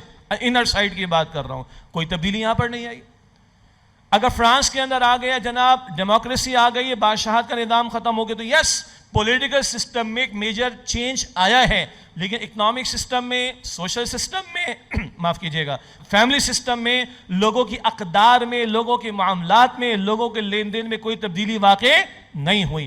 یہ سارے انقلابات یہ اس طرح کے اور وہ جزوی قسم کے انقلابات ہیں. واحد ہمہ ہمہ جہد موسٹ کمپریہنسو ایبسلیوٹ چینج والا انقلاب ہے، وہ محمد مصطفیٰ کی ذات کے ذریعے آیا صلی اللہ علیہ وسلم. وہاں اخلاق بھی، وہاں ایمانیات حضور نے عطا کی توحید کی تعلیم کے مطابق، اللہ کی تعلیم کے مطابق. لوگوں کا باطن بدلا، لوگوں کا ویژن بدلا، لوگوں کا مقصد زندگی بدلا، ان کے عبادات کے طور طریقے بدل گئے، ان کی معاشرت کی رسومات بدل گئیں، خوشی غمی کے مواقع پر جو کچھ ہوتا ہے وہ سب کچھ بدل گیا. ان کے کردار بدلے ہیں، ان کے گھر بدلے ہیں، ان کا معاشرت کا پہلو بدلا ہے. تفصیل میں نہیں جا رہا ورنہ ذہن میں آ رہا ہوگا جہاں بچیوں کو زندہ دفن کر دیا جاتا ہو، ذہن میں رکھیے گا. معاشرت بدل گئی ہے، معیشت بدل گئی ہے، عدالت بدل گئی ہے، سیاست بدل گئی ہے، جنگوں کو تہذیب سکھا دی گئی ہے، زمین و آسمان سب کچھ ہی بدل گیا. یہ بتاؤ کہ کیا تبدیل نہیں ہوا؟ لَقَدْ كَانَ لَكُمْ فِي رَسُولِ اللَّهِ أُسْوَةٌ حَسَنَةٌ، یقیناً تمہارے لیے رسول اللہ صلی اللہ علیہ وسلم کی زندگی میں بہترین نمونہ موجود ہے. یہ کامل انقلاب، واحد انقلاب محمد مصطفیٰ علیہ السلام کے ہاتھوں ہوا، اور مسلمان تو مانے گا، عقیدت میں بھی مانے گا اور واقعتاً بھی مانے گا، مگر نہ ماننے والے غیر مسلم بھی ماننے پر مجبور ہیں کہ جو انقلاب محمد مصطفیٰ علیہ السلام کے ہاتھوں برپا ہوا اس کی کوئی مثال تاریخ میں موجود نہیں. چاہے وہ نیپولین کو کوٹ کرنا چاہیں، یا مائیکل ایچ ہارٹ کو کوٹ کرنا چاہیں، یا گاندھی کو کوٹ کرنا چاہیں، ان بیچاروں کی مجبوری ہے کہ ان کو ماننا پڑا. نہ ماننے کے باوجود ہم مسلمان ہیں، ہم تو ایمان اور عقیدت کی بنیاد پر بھی مانیں گے، مگر ذرا غور کریں کہ اتنا مطالعہ ہم بھی کرتے ہیں سیرت کا کہ ہم بھی اعتراف کریں شعوری طور پر کہ وہ کامل ترین انقلاب ہے. گاندھی کو ہندو ہو کر بھی سیرت کی کتاب پڑھنا پڑی تو وہ مجبور ہو کر ماننے پر مجبور ہوا. مائیکل ایچ ہارٹ دی ہنڈریڈز کے نام سے کتاب لکھنے کے بعد مجبور ہوا کہ انالیسس کرتے ہوئے محمد مصطفیٰ علیہ السلام کی عظمت کا قائل ہو. امام الانبیاء کو ان کوٹیشنز کی ضرورت نہیں ہے، اس سرٹیفیکیشن کی ضرورت نہیں ہے. الفضل ما شہدت بہ الاعداء، عربی میں کہا جاتا ہے کہ فضیلت تو یہ ہے کہ دشمن بھی عظمت کا اعتراف کرے، مگر ہم مسلمانوں کے لیے ایک بہت بڑا سوالیہ نشان ہے. یہ غیر مسلم ہو کر، نہ ماننے والے ہو کر، سیرت کا اتنا مطالعہ کر کے، انقلابی جد و جہد کو سمجھ کر انقلاب کا تصور محمد رسول اللہ سے سمجھیں صلی اللہ علیہ وسلم، اور ہم مسلمان ہوں اور امام الانبیاء کے ماننے والے ہوں اور ہم نے سیرت کا مطالعہ کرنے کی کوشش نہ کی ہو. یہ آج ہمارے ہاں کچھ لوگ جو معروف معنی میں دینی طبقات سے تعلق رکھتے ہوں، ان میں سے کچھ لوگوں کو انقلاب کے لفظ سے، تبدیلی کے لفظ سے، ریولوشن کے لفظ سے، چینج کے لفظ سے، اجتماعی سطح پر دین کی جد و جہد کی محنت کی بات سے دوری، میں بہت محتاط لفظ استعمال کر رہا ہوں، دوری محسوس ہو. اور اس سے آگے بڑھ کر انقلاب نبوی کی جو محنت ہے اس کے نتیجے میں ہم امتیوں کا فرض ہے کہ اللہ کے دین کو غالب کرنے کی جد و جہد کریں. اس جد و جہد کا انکار کرنا شروع کر دیں، اس جد و جہد سے لوگوں کو بیزار کرنا شروع کر دیں، اس جد و جہد کی معاذ اللہ نفی کرنا شروع کر دیں. اس جد و جہد کی نفی کے لیے خود بدلتے نہیں، قرآن کو بدل دیتے ہیں. ہوئے کس درجے فقیہ حاج حرم بے توفیق قرآن کی غلط تعبیرات پیش کریں اور امت کو کوئی راہ نہ دکھائیں یا راہ نہ دیکھنے دیں، کوئی عرش امت میں پیدا نہ ہو. انا للہ و انا الیہ راجعون. روکنے والے کافر تو ہوتے ہیں اور منافق بھی ہوتے ہیں جو کلمہ کو مسلمان ہوتے ہیں، مگر افسوس یہ ہے کہ کچھ اپنوں میں سے لوگ کھڑے ہو کر سرے سے اس جد و جہد کی نفی پر آ جائیں، سرے سے اس تبدیلی کی بات کی نفی پر آ جائیں، سرے سے اس تبدیلی کی جد و جہد کی فرضیت کے انکار کے جھوٹے دلائل پیش کرنا شروع کر دیں تو انا للہ و انا الیہ راجعون ہی پڑھا جا سکتا ہے. لیکن کبھی یہ آیت ہم کافروں کے لیے سناتے تھے. عجیب بات ہے، دل میں آگے میں اس وقت کر رہا ہوں، کوئی میرے ذہن میں نہیں تھی، خدا کی قسم. آج سے یہ آیت اپنے ہی میں سے کچھ لوگوں کے لیے سنانی پڑے گی. یریدون لیطفئوا نور اللہ بافواہہم واللہ متم نورہ ولو کرہ الکافرون. یہ تو کافروں کے لیے تھا نا، اللہ کے نور کو مٹانا چاہتے ہیں، بجھانا چاہتے ہیں. واللہ متم نورہ ولو کرہ الکافرون. اللہ اپنے نور کا اتمام فرما کر رہے گا چاہے کافروں کو کتنا ناگوار گزرے. هو الذی ارسل رسولہ بالہدی ودین الحق لیظہرہ علی الدین کلہ.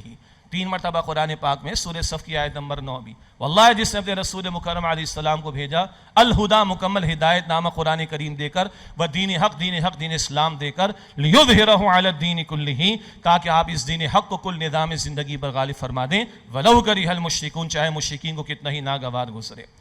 آسماں ہوگا سحر کے نور سے آئینہ پوش، اور ظلمت رات کی سیما بپا ہو جائے گی. پھر دلوں کو یاد آ جائے گا پیغام سجود، پھر جب ہی خاک حرم سے آشنا ہو جائے گی.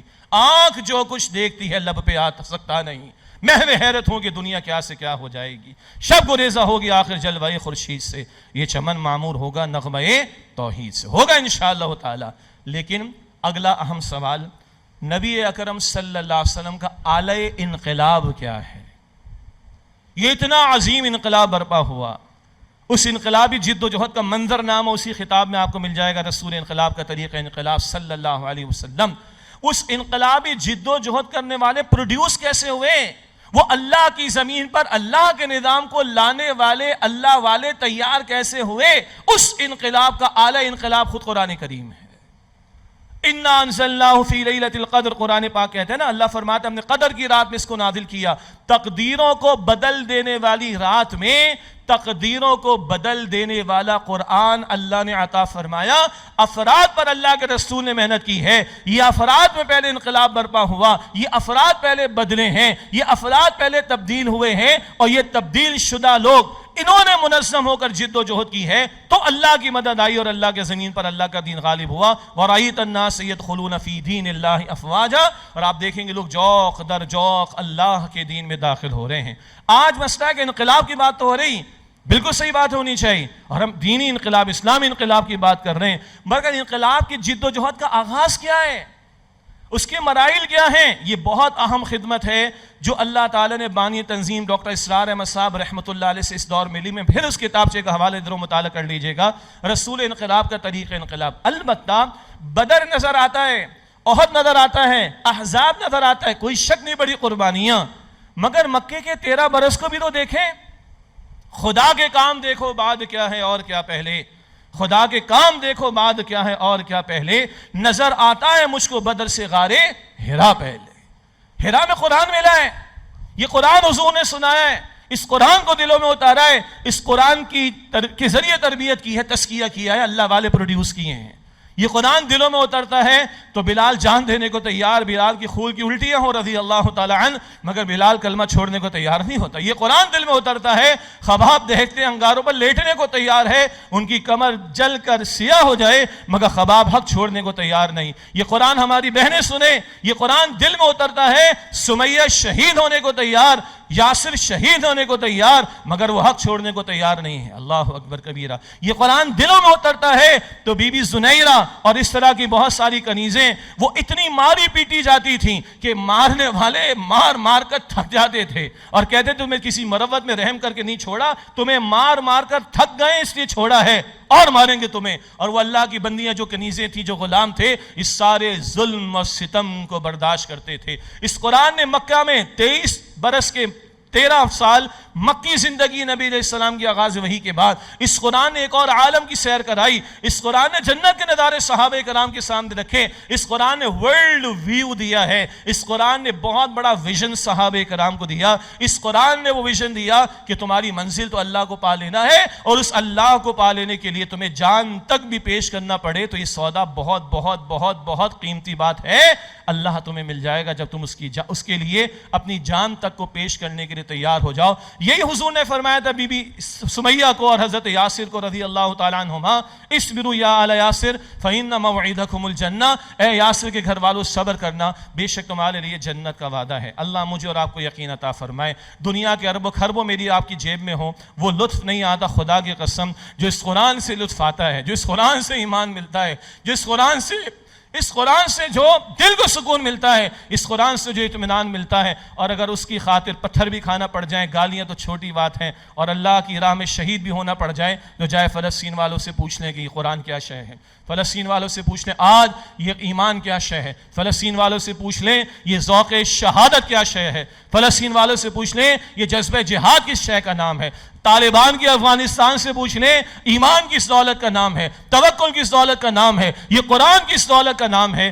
آج 14 صدیوں پہلے کی بات تو ہے ہی ہے، اللہ 2024 میں بھی یہ واقعات میرے آپ کے سامنے رکھ رہا ہے۔ تو یہ قرآن فرد کو بدلتا ہے، اولاً افراد کے باطن کو بدلتا ہے، یہ باطن بدلے گا، ظاہر بدلے گا، یہ بدلے ہوئے لوگ، یہ اللہ والے، یہ مل کر کھڑے ہوں گے تو اللہ کی مدد آئے گی۔ سرکشوں کے لیے، باغیوں کے لیے، گناہگاروں کے لیے اور نافرمانوں کے لیے، اللہ کے احکامات کو توڑنے والوں کے لیے اللہ کی مدد کا وعدہ نہیں ہے۔ اللہ فرماتا ہے سورہ نحل کے آخر میں ان اللہ مع الذین اتقوا، بے شک اللہ ان کے ساتھ، اللہ کی نصرت، اللہ کی معیت ان کے ساتھ ہے جو اللہ سبحانہ و تعالیٰ کا تقوی اختیار کرنے والے ہوں۔ آج ہم چاہتے ہیں انقلاب برپا ہو، جی فجر کی صفیں خالی ہوں تو انقلاب نہیں آئے گا، قرآن کے نسخوں پر مٹی پڑی ہو تو انقلاب نہیں آئے گا، اللہ سے باتیں کرنے اور اللہ کی سننے کا شوق نہیں، انقلاب نہیں آئے گا، اللہ کی کتاب کے تابع ہونے کو تیار نہیں، کوئی انقلاب نہیں آئے گا، قرآن کو دنیا کی سب سے بڑی نعمت ماننے کو تیار نہیں،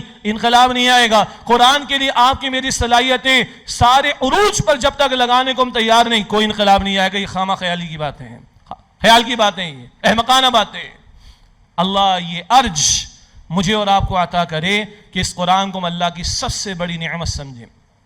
اور جو بھی ڈاکٹر صاحب سے حدیث سن رہے تھے بخاری شریف کی، خیرکم من تعلم القرآن وعلمہ، تم میں سے بہترین وہ ہیں جو قرآن حکیم سیکھیں اور دوسروں کو سکھائیں۔ اب آئیے اگلے 3 نکات کو مختصر رکھیں گے انشاءاللہ۔ تیسرا نقطہ آج کی گفتگو کا قرآن کریم کے بارے میں۔ پہلا نقطہ لکھا ہے یہ کلام الہی ہے، سورہ توبہ کی شروع میں ذکر آتا ہے حتی یسمع کلام اللہ، وہاں اللہ تعالیٰ نے اس قرآن کو اپنا کلام کہا۔ زیادہ تفصیل میں نہیں جا رہا، ہم دنیا کے لوگوں کے کلام کو سنتے ہیں، اسمارٹ فون 24 گھنٹہ کھلا رہتا ہے، اے آئی 24 گھنٹے اویلیبل ہے، میٹا والے کہتے ہیں جو پوچھنا ہے پوچھو، گوگل کہتا ہے میں سوؤں گا نہیں تم سو جاؤ گے، چیٹ جی پی ٹی والے کہتے ہیں جو پوچھنا ہے پوچھ لو۔ کتنی مینوپولیشن ہے وہ بات کی بات ہے، وہ الگ بات ہے، کتنا اس میں بھی پیچھے ڈسیپشن ہے وہ بعد میں سامنے آ جائے گا، لیکن آج کس کی مشین کی سن رہے ہیں، 24 گھنٹے سن رہے ہیں۔ بڑے بڑے کارپوریٹ سیکٹر کے لوگ اپنی پروڈکٹ کی مارکیٹنگ کے لیے بڑے بڑے فیلڈ کے جو گرو ہوتے ہیں ان کے کوٹیشنز کو لیڈنگ نیوز پیپرز میں لاکھوں کروڑوں روپے دے کر چھپواتے ہیں، جناب اس مینجمنٹ کے گرو کی یہ بات پڑھ لو اور ساتھ نیچے ہمارا پروڈکٹ کا ٹائٹل یا ہماری کمپنی کا نام بھی ہوگا۔ آج اینکر پرسنز سب کو پتہ ہے پیچھے اکثر کے پیچھے کون کون ہوا کرتا ہے، ان سب تفصیلات آ جاتی ہیں، مگر ہم تیار رہتے ہیں اس کا ویلاگ آ جائے، بلکہ منتظر رہتے ہیں فلاں کا ویلاگ، فلاں کی update, news break, this and that. بندوں کے کلام کے بارے میں اتنی فکر مندی ہے اور اللہ کے کلام کے بارے میں ہمارا طرز عمل کیسا ہے؟ لو انزلنا هذا القرآن على جبل لرأيته خاشعا متصدعا من خشیۃ اللہ، سورہ حشر کی آیت نمبر 21 اللہ فرماتا ہے اگر اس قرآن کو ہم کسی پہاڑ پر نازل کرتے تو تم دیکھتے کہ وہ اللہ کی خشیت سے دب جاتا، پھٹ جاتا، ریزہ ریزہ ہو جاتا۔ تنہائی میں بیٹھ کے سوچیں اللہ کے کلام کی ورتھ، اللہ کے کلام کی ویلیو، اللہ کے کلام کے لیے میری انسپیریشن، اللہ کے کلام کے لیے میری ڈیڈیکیشن، اللہ کے کلام کے لیے میری محنت کس قدر ہے۔ میں اپنے آپ سے پوچھوں، آپ اپنے آپ سے پوچھیں۔ اللہ فرماتا ہے یہ قرآن محفوظ کتاب ہے، ذکر آ گیا، یہی ہے الہدا جس کو اللہ نے الہدا قرار دیا، اور یہی ہے جس کی ہر نماز کی ہر رکعت میں ہم دعا کر رہے ہیں اہدنا الصراط المستقیم، اور یہ قیامت تک کے لیے محفوظ ہے، اس میں کوئی تبدیلی واقع نہیں ہوئی۔ اگلی بات، ہمارے ہاں جملہ چلتا ہے زندگی موت کا مسئلہ۔ ہم بیٹھے ہیں کراچی میں، یہ ریکارڈنگ بعد میں بھی یوز ہوگی، کراچی ہم بیٹھے ہیں، قریب شارع فیصل ہے، شارع فیصل پہ بینرز لگتے ہیں مختلف نوعیت کے، اور ہمارے اس ملک کے ریاستی ادارے، دفاعی ادارے، ان کی طرف سے بینرز لگائے جاتے ہیں۔ مجھے بڑی نفرت ہے مجھے نفرت ہے جب کرکٹ کے نام پر قوم کا بیڑا غرق کیا جاتا ہے، جب کرکٹ کے نام پر آدھا شہر بند کیا جاتا ہے، جب کرکٹ کے نام پر جوا سٹا چلتا ہے، جب کرکٹ کے نام پر لوگوں کی زندگی اجیرن کی جاتی، جب کرکٹ کے نام پر بے حیائی فحاشی پھیلائی جاتی ہے. 10 باتیں اور آپ ایڈ کر لیجئے گا، تفصیل کا موقع نہیں. ہمارے ریاستی دفاعی ادارے اس شارع فیصل پر بینرز لگاتے ہیں، cricket is the matter of life and death for اس.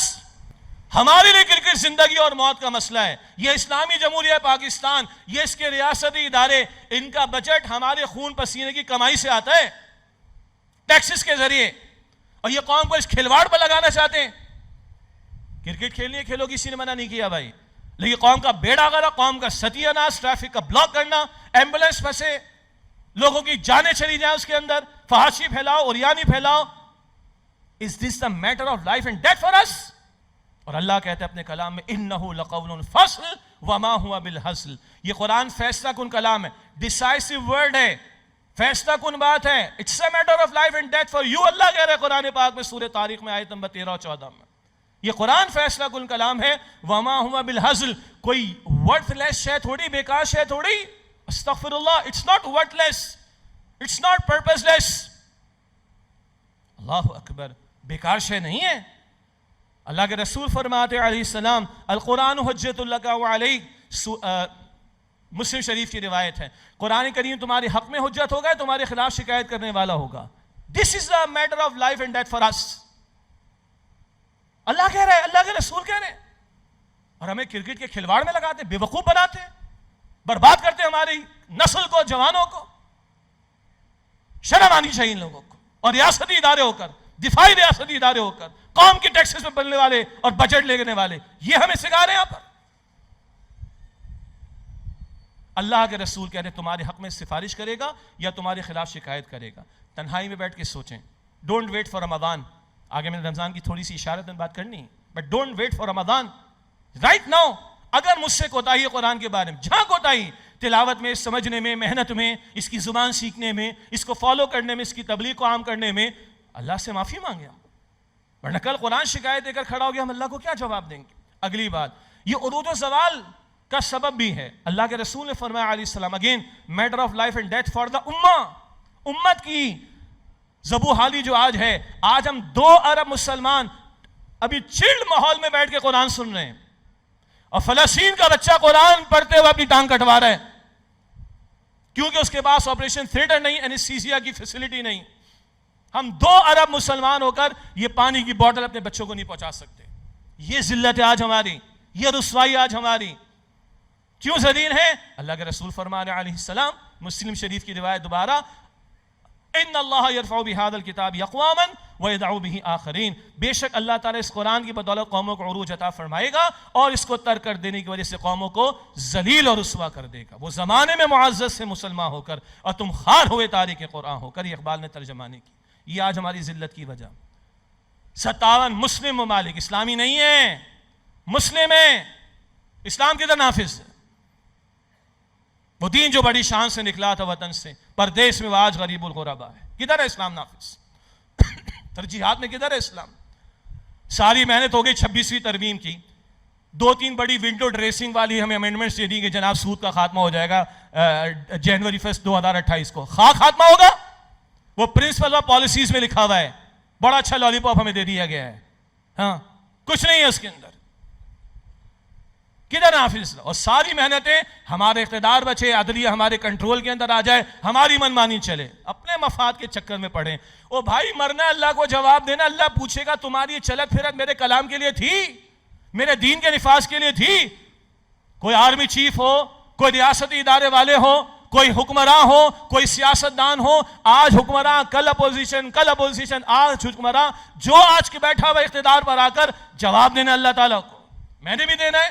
میرے گھر پر میری حکمرانی میں جواب دوں اللہ کے ہاں، میرے زیر تحت لوگ ہوں گے میں جواب دوں اللہ تعالیٰ کے ہاں. 25 کروڑ پر جو حکمران بن کر بیٹھے جواب دینا اللہ تعالیٰ کو. اللہ پوچھے گا بڑی طاقت تھی تمہارے پاس، بڑی جگہ تم نے طاقت استعمال کی. آج کچھ طاقتور لوگ طاقت استعمال کر رہے ہیں عورتوں کے خلاف، بچیوں کے خلاف، بیٹیوں کے خلاف. ڈوب مرنے کا مقام ہے.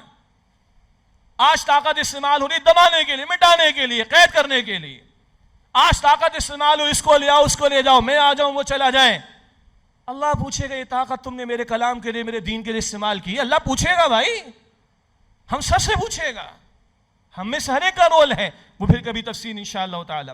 بہرحال اسی طرح یہ قرآن کلام زندہ ہے۔ اللہ فرماتا ہے فی ذکرکم، سورہ انبیاء کی آیت نمبر 10 ہے، اس میں تمہارا ذکر موجود ہے، تمہارے لیے رہنمائی موجود ہے۔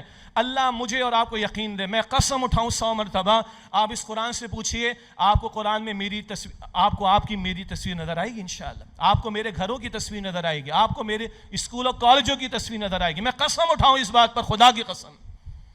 اللہ کے رسول نے فرمایا صلی اللہ علیہ وسلم فی نبأ ما قبلکم وخبر ما بعدکم، اس قرآن میں تمہارے پچھلے لوگوں کے حالات اور بعد والوں کی خبریں موجود۔ میں قسم اٹھاؤں اس قرآن میں کراچی کے حالات ملیں گے، پاکستان کے حالات ملیں گے، فلسطین کے حالات ملیں گے، اسرائیل کے حالات ملیں گے، آپ کی میری پارلیمنٹ کے حالات ملیں گے۔ میں قسم اٹھاؤں اس بات پر، وہ نگاہ چاہیے۔ It speaks to us, it is for us. Feel like this. اللہ مجھ سے باتیں کر رہے ہیں۔ سیدنا علی فرماتے ہیں میں جب اللہ سے باتیں کرنا چاہتا ہوں میں نماز میں کھڑا ہوتا ہوں، اور میں چاہتا ہوں اللہ مجھ سے باتیں کرے میں قرآن کھولتا ہوں۔ It's a living book, not for dead people. ثواب کے لیے مرحومین کے لیے ہم نے پڑھ لیا، نہیں بحث میں جا رہا۔ نیک عمل کے بعد دعا کریں گے، اللہ رحمت نازل فرمائے گا، مرحومین پر ہم قائل ہیں۔ لیکن it is not for dead people, it's a book for living people. Don't make it a book of dead people. It's for living people بھائی، زندہ کلام ہے۔ اللہ مجھے اور آپ کو یقین عطا فرمائے۔ میں نے فلسطین کے بچوں کا ذکر کر دیا ہے، اللہ تعالیٰ ان پر رحمت نازل فرمائے، وہاں کے بچوں پر، بوڑھوں پر، ہماری بہنوں پر، ہماری بیٹیوں پر۔ میرا دل چاہ رہا ہے کہ میں بات کروں، خدا کی قسم۔ ان کے ہاتھوں میں قرآن ہے، ان کی زبانوں پر قرآن ہے۔ یہ بچوں نے کہا بھائی ڈاکٹر کہہ رہے بیٹا تمہاری ٹانگ کاٹنی، لیکن ڈاکٹر کے پاس ہاسپٹل نہیں ہے، انستھیزیا کی آپریشن تھیٹر کی فیسلٹی نہیں۔ ان بچوں نے کہا بھائی میں قرآن پڑھتا ہوں تو میرا ہاتھ کاٹ دو، میں قرآن پڑھتا ہوں تو میری ٹانگ کاٹ دو۔ کیسے لوگ ہیں؟ انہی سے کوئی انسپریشن ہم لوگ لے لیں۔ زندہ کیا انہوں نے شوق شہادت کو، جذبہ جہاد کو اس دور میں، کوئی شک نہیں۔ اور قرآن ہے ان کے سینوں کے اندر، الحمدللہ الحمدللہ۔ کچھ لے لیں وہیں سے انسپریشن۔ اللہ تعالیٰ مجھے اور آپ کو توفیق عطا فرمائے۔ آئیے آخری کچھ باتیں عملی لا عمل کے اعتبار سے۔ پہلی بات رجوع الی القرآن۔ اللہ کے نبی علیہ السلام کی احادیث بھی آ گئیں۔ سیدنا صدیق اکبر رضی اللہ تعالیٰ عنہ ایک رائے ہے کہ ان کا یہ قول ہے، اور امام مالک کی طرف اس کو منسوب کیا گیا۔ قول کیا ہے؟ اس امت کے آخری حصے کی اصلاح اسی طریقے پر ہوگی جس طرح اس امت کے پہلے حصے کی اصلاح ہوئی تھی، اور پہلے حصے کی اصلاح امام الانبیاء نے کی تھی صلی اللہ علیہ وسلم۔ ان کا اعلیٰ انقلاب، اعلیٰ تربیت، اعلیٰ تزکیہ، اعلیٰ تعلیم وہ قرآن تھا۔ آج بھی اگر اس امت کو بیدار کرنا ہے، اس امت کو اٹھانا ہے، کوئی واقعی حقیقی انقلاب برپا کرنا ہے، اس قرآن کی طرف ہمیں لوگوں کو رجوع کرنا ہوگا، جس کی الحمدللہ کوششیں جاری ہیں، جس کا کچھ آپ کے سامنے منظرنامہ بھی آ چکا۔ چنانچہ انجمن خدام القرآن سندھ اور قرآن اکیڈمیز کے زیر اہتمام، اور اسی طرح تنظیم اسلامی کے اہتمام، مستقل بنیادوں پر دروس قرآن کا اہتمام، بہت سارے کورسز جن کا ذکر بھی آ چکا، رجوع القرآن کورسز ہوں، ویکینڈ کورسز ہوں، شارٹ کورسز ہوں، ایوننگ کورسز ہوں، مختصر کورسز ہوں، آن لائن کورسز ہوں، کو بچنے کا امکان ہے؟ نو وے آؤٹ۔ سب کچھ اللہ کا شکر ہے کہ اویلیبل ہے۔ اور یہاں میرے جتنے معزز ساتھی بیٹھے ہیں، ہم سب خواتین میں بہت ساری خواتین، ہمارے بہت سارے رفقائے، ہم سب یہیں سے گزر کے آئے ہیں الحمدللہ۔ لوگ کہتے ہیں کوئی تبدیلی نہیں آ رہی، ہاں ان اجتماعی تبدیلیاں نظر نہیں آ رہی، مگر میں کس کس کی داستان آپ کو سناؤں کہ کون کون کہاں سے قرآن کی وجہ سے آج یہاں پر آ کر بیٹھا ہوا، الحمدللہ رب العالمین۔ اتنی ساری کیس اسٹڈیز ہیں جو قرآن نے ان کو پزیس کیا، تو خدا را ان دروس میں شرکت کیجئے، کورسز میں شرکت کیجئے۔ اگر میری گفتگو سے آج کچھ دیکھ کر آپ کو کچھ پیدا ہوا، ارج پیدا ہوئی ہے، تو خدا را قرآن سے جڑیے، کل نہیں آج سے اس کا اہتمام کیجئے۔ یہ ساری میں نے تفصیلات آپ کے سامنے رکھی۔ پھر آگے ایک بڑا موقع آتا ہے ماہ رمضان کا، کب آئے گا اللہ بہتر جانتا ہے، یعنی ہماری زندگی میں آ جائے ہم دعا کریں گے، لیکن آج بھی تو موت آ سکتی، رائٹ ناؤ بھی تو موت آ سکتی، تو never wait for Ramzan, just now. تفصیلات آپ کو ہماری ویب سائٹ پر قرآنacademy.com پر انشاءاللہ تعالی مل جائیں گی۔ تفصیلات لیجئے، جن کورسز میں آپ فزیکلی جا سکتے ہیں، یا دروس قرآن میں شرکت کر سکتے ہیں، یا آن لائن کورسز میں شرکت کر سکتے ہیں، خود بھی اپنے آپ کو، دوست احباب کو، فیملی کو بھی شامل کیجئے۔ اسی طرح ڈاکٹر اسرار صاحب رحمۃ اللہ نے 2 ادارے قائم کیے تھے، شروع سے ذکر آ رہا ہے۔ ایک انجمن خدام القرآن سندھ کراچی، جس کا یہ آج 38واں سالانہ اجلاس 38 اینول میٹنگ ہے۔ ساری تفصیلات آپ کے سامنے آ گئیں۔ ڈاکٹر صاحب کی بھی خواہش تھی. ڈاکٹر اسرار صاحب فرماتے تھے بھائی مجھ سے محبت ہے نا تو کام میں لگو, خالی گردنیں نہ ہلاؤ, سبحان اللہ مت کہو. جی بہت بڑے بزرگ تھے, بہت بڑے عالم تھے, بہت بڑے اسکالر تھے, کمال کے آدمی تھے الحمدللہ رب العالمین, اللہ ان پر اپنی رحمت نازل فرمائے. But what we are, how we are, ہم کیا کریں؟ تو وہ کہتے تھے بھائی میرے کام میں لگو. تو انجمن خدام القرآن یعنی یہ کہاں, پہلے تو ہم خود استفادہ کریں نا. میں نے رجوع القرآن کورسز کیے, سارے حضرات بیٹھے سب نے کیا, ہمارے بچے کر رہے ہیں, بیٹیاں ہماری کر رہی ہیں الحمدللہ بہت سو کی. آپ بھی کوشش کیجئے, کورسز میں شرکت کیجئے, دوسروں کو دعوت دیجئے, اپنے بچوں کو فوکس کیجئے, اپنے کزنس کو, دوستوں کو, کلاس میٹس کو وغیرہ وغیرہ دیکھیے دوستوں کو. اور پھر اس سے آگے بڑھ کر ایک مالی تعاون کی بھی شکل ہو سکتی ہے کہ آپ انجمن خدام القرآن کی رکنیت حاصل کیجئے. اور جیسے نعمان اختر صاحب جو صدر انجمن بھی ہیں, انہوں نے توجہ دلائی کہ مالی انفاق کے ساتھ اور پیش رفت بھی ہونی چاہیے. ڈاکٹر اسرار صاحب رحمۃ اللہ علیہ کی خواہش تھی. اور آخری بات تنظیم اسلامی کے تعلق سے, قرآن کا صرف پڑھنا پڑھانا مقصود اور مطلوب نہیں. صدر انجمن نعمان اختر صاحب نے ابتدا میں توجہ دلائی تھی, خود ڈاکٹر اسرار صاحب رحمۃ اللہ علیہ کے ایک اہم خطاب کے حوالے سے کہ پڑھنا پڑھانا ضروری ہے, البتہ اس سے آگے بڑھنا ہے. اس قرآن کی تلاوت کے ساتھ اس کی اقامت بھی تو ہے, اس کے احکام کے نفاذ کی محنت بھی تو ہے. اس کے لیے انقلابی جد و جہد قائم کرنا اور دین کے نفاذ کے لیے محنت کرنا, اس کے لیے ڈاکٹر اسرار صاحب رحمۃ اللہ علیہ نے تنظیم اسلامی قائم فرمائی. اور یہ بڑا خوبصورت امتزاج ہے جو ڈاکٹر اسرار صاحب کی اپنی خواہش کے مطابق کہ جو لوگ انجمن خدام القرآن کے رکن ہیں وہ آگے بڑھیں, تنظیم اسلامی میں شامل ہوں, اور جو لوگ تنظیم اسلامی میں شامل ہیں وہ کوشش کریں انجمن خدام القرآن کے رکن بنیں. یہ دونوں ادارے ڈاکٹر صاحب نے قائم کیے, دونوں ادارے ہمارے ہیں, اور ہم سب نے مل کر اس کو آگے لے کر چلنا ہے اپنی آخرت کے لیے. ہم کسی اور پر احسان نہیں کریں گے. من جاہد فإنما یجاہد لنفسہ, جو محنت کر اپنے بھلے کے لیے. من عمل صالحا فلنفسہ, جو عمل لے کرے گا اپنے بھلے کے لیے کرے گا. ہمارا اپنا فائدہ ہے قرآن کا سیکھنا سکھانا, قرآن کی خدمت بھی, اور دین کے نفاذ کی محنت کے لیے تنظیم اسلامی میں شمولیت بھی. یہ ڈاکٹر اسرار صاحب کی خواہش تھی. آج ملینز آف لوگ ہیں جو ڈاکٹر صاحب کو سنتے ہیں, مگر بھائی وہ یہ ادارے چھوڑ کر گئے. اگر ان سے محبت ہے تو اس کام میں لگو تاکہ ہمیں بھی فائدہ ہو اور ان کے لیے بھی ہم صدقہ جاریہ بنے. اللہ ان پر اپنی رحمت نازل فرمائے. تنظیم اسلامی کے حوالے سے آپ ہمارے رفقائے تنظیم سے رابطہ رکھیے. ہماری ویب سائٹ ہے tanzeem.org, اس پر آپ تفصیلات دے سکتے ہیں. یہ کچھ بینرز لگے ہوئے, ان پر بھی ہماری ویب سائٹ موجود ہے, وہاں سے بھی آپ کو تفصیلات مل جائیں گی. میں اللہ کا شکر ادا کرتا ہوں کہ 1 بجے کا میں نے آپ سے وعدہ کیا تھا, غالباً 2 منٹ اوپر ہوئے ہیں, اس کی میں معذرت چاہوں گا. 1-2 اعلانات اور دعا پر انشاءاللہ اس مجلس کا اختتام ہوگا. وآخر دعوانا ان الحمدللہ رب العالمین.